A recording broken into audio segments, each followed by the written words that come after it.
Hello guys, आज हम देखेंगे आर डी शर्मा के बुक्स एक्सरसाइज 4.3 का क्वेश्चन नंबर 25।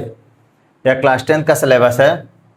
इसमें आपको दिख रहा होगा एक क्वेश्चन दिया गया है जिसको हमें फैक्टराइजेशन मेथड से सॉल्व करना है। ठीक है, ये क्वेश्चन आपके देखिए 2014 के पेपर में आया हुआ क्वेश्चन है। यह इंपॉर्टेंट भी है।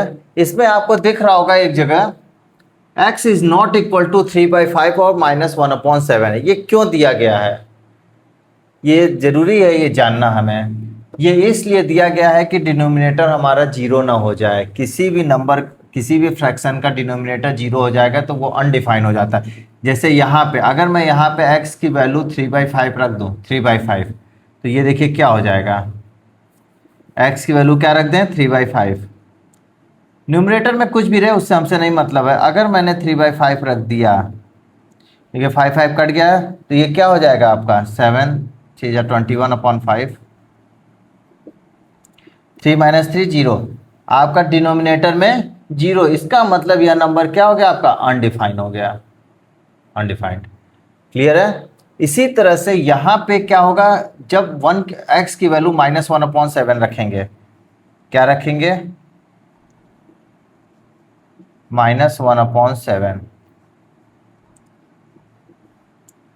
7 × -1/7 प्लस का 1, तो ये हो जाएगा आपका -5/7 माइनस का 3 अपॉन में 7 7 कट जाएगा, -1 + 1 क्या हो जाएगा, जीरो। ये देखिए ये फिर से क्या हो गया, डिनोमिनेटर जीरो।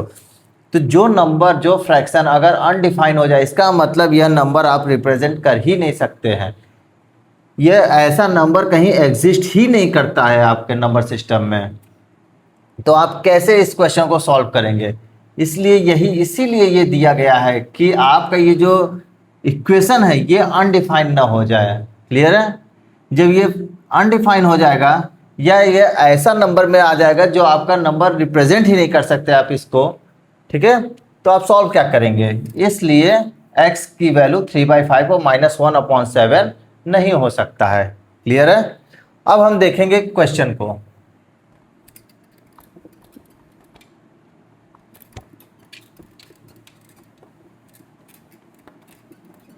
क्लियर हो गया। इसका मतलब क्या है, अब यहां से क्वेश्चन क्या है, 7x + 1 अपॉन में 5x - 3 -4। देखने में क्वेश्चन बड़ा लग रहा होगा, लेकिन इसका आप देखेंगे लास्ट में रिजल्ट बहुत सिंपल में आएगा। थोड़ा सा कैलकुलेशन बेस्ड है बस ये।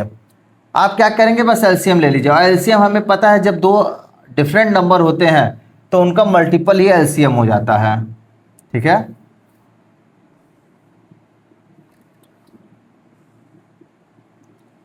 -5x - 3, 7x + 1 क्या हो जाएगा, इनका एलसीएम हो जाएगा। तो 7x + 1 का होल स्क्वायर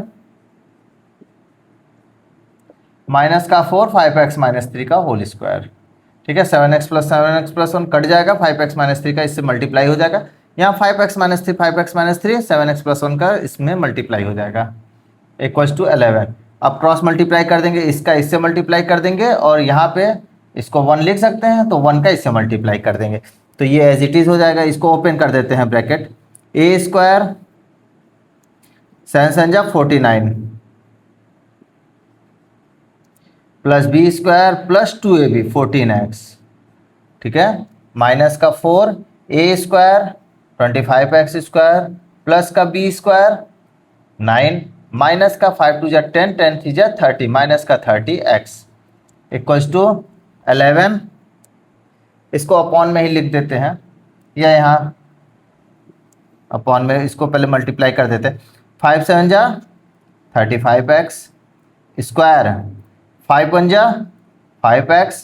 पहले 5x का इन दोनों से मल्टीप्लाई करेंगे, फिर 3 का इन दोनों से मल्टीप्लाई करेंगे। तो 5x का देखिए दोनों से मल्टीप्लाई हो गया। अब -3 का करेंगे, तो -3 का 7 3 जा 21x माइनस का 3। क्लियर है।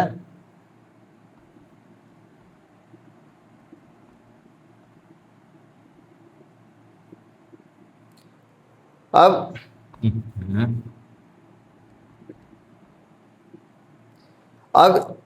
देखिए यहाँ पे हम 3 का अंदर मल्टीप्लाई करते हैं।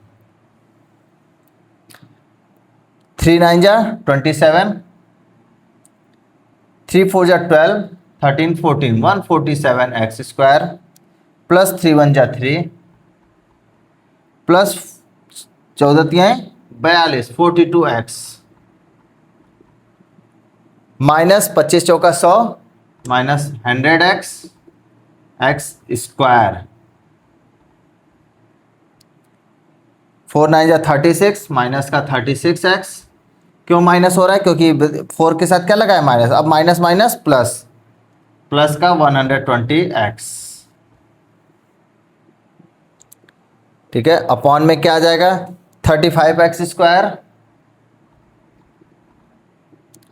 प्लस का 5 एक्स माइनस का 21 एक्स। तो कितना हो गया 6 5 11 माइनस का 16 एक्स माइनस का 3 इक्वल्स टू 11। अब यहाँ से आपको दिख रहा होगा 147 एक्स स्क्वायर और 100 एक्स स्क्वायर प्लस माइनस, तो क्या हो जाएगा 47 एक्स स्क्वायर बचेगा। फिर यहाँ से 42 एक्स है, यहाँ से 120 एक्स है, तो 4 2 6 162 एक्स हो जाएगा। ठीक है, और प्लस का 3 माइनस का 36 माइनस का 33 इक्वल्स टू 11 का इसमें मल्टीप्लाई होगा, क्या होगा 35 एक्स स्क्वायर माइनस का 16 एक्स माइनस का 3। थोड़ा सा कैलकुलेशन है, लेकिन बस आपको मल्टीप्लाई सिंपल करते चले जाना है। 47 एक्स स्क्वायर प्लस का 162 एक्स माइनस का 33 इक्वल्स टू, अब 11 का इसमें मल्टीप्लाई करेंगे 35 में 5 385 एक्स स्क्वायर माइनस का 16 में 11 से मल्टीप्लाई करेंगे 176 एक्स माइनस का 33। अब इन सभी नंबरों को उधर ले जाते हैं हम, तो 385 में से 47 क्या हो जाएगा माइनस हो जाएगा, तो हम डायरेक्ट माइनस करके ही लिख देते हैं। 8 7 15 8 7 बचा, 7 में से 4 गया 338 एक्स स्क्वायर हो गया। इसको उधर ले गए, अब इसको इधर ले जाएंगे, जब इसको इधर ले जाएंगे तो ये माइनस का ये भी माइनस का हो जाएगा, तो दोनों क्या हो जाएंगे ऐड हो जाएंगे। तो माइनस का 6 2 8 7 6 13 1 1 2 1 3 338 एक्स। अब देखिए माइनस का 3 उधर जाएगा तो क्या हो जाएगा प्लस का 3, तो इसको नहीं लिखते हैं, इसको डायरेक्ट क्या कर देंगे इस तरह से काट दीजिए, इक्वल्स टू क्या हो जाएगा 0। अब देख रहे 338 कॉमन आ गया, कितना सिंपल हो गया, यहीं तक टफ था। अब आपके पास क्या बचा x कॉमन, यहाँ 338 0 अपॉन 338 क्या हो जाएगा इक्वल टू 0 ही होगा, तो इसको हटा देते हैं 338 को, तो यहाँ से x कॉमन लेंगे अगर हम, तो x माइनस 1 इक्वल टू 0।